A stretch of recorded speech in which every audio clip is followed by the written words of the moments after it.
31 იანვარს თელ-ავივში მოქალაქეებმა საპროტესტო მსვლელობა გამართეს და მთავრობისგან არაბული თემებისა და საზოგადოების სამართლიანი კონტროლი მოითხოვეს. ისრაელში არაბული უმცირესობის ყოველი მეხუთე წარმომადგენელი პალესტინელია. მათ წინააღმდეგ მიმართული ძალადობა ყოველდღიური ცხოვრების განუყოფელ ნაწილად იქცა.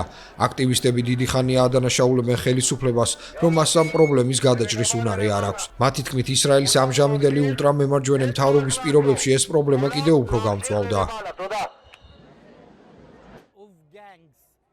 ზოგიერთი დაჯგუფება მთავრობის დაუდევრობით სარგებლობს. ჩვენ ხმამაღლა ვამბობთ, რომ გვინდა მშვიდობიანი ცხოვრება. გსურს დაცული იყოს ჩვენი უსაფრთხოება. ეს არის ძირითადი უფლებები. ჩვენ არ უნდა ვითხოვდეთ ამას დღე-და-ღამე. ის ყველა მოქალაქეზე თანაბრად უნდა ვრცელდებოდეს, მაგრამ ასე არ არის.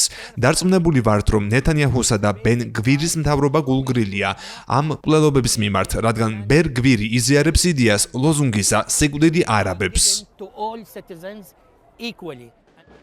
პოლიცია არაბ ბეჭდმიტანილებს უფრო ხშირად უყენებს ბრალს, ვიდრე ისრაელის ებრაელ მოქალაქეებს. კრიტიკოსების აზრით, ეს უთანასწორობა ფესვგადგმული დისკრიმინაციის შედეგია.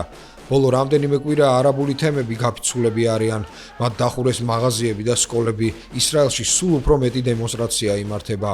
ისრაელის არასამთავრობო ორგანიზაცია აბრაამის ინიციატივების მონაცემებით გასულ წელს ისრაელში 252 პალესტინელი მოქალაქე დახოცეს. იანვარში ეს რიცხვი 25-ით გაიზარდა. მათ ბრალად სხვადასხვა დანაშაული ედებოდათ.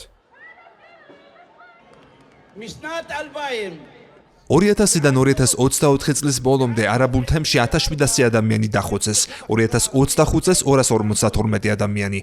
ამ მემარჯვენე მთავრობის რეჟიმს 750 პირი ემსხვერპლა. ეს ნეთანიაჰუს და ბენ გვირის მთავრობის დროს მოხდა.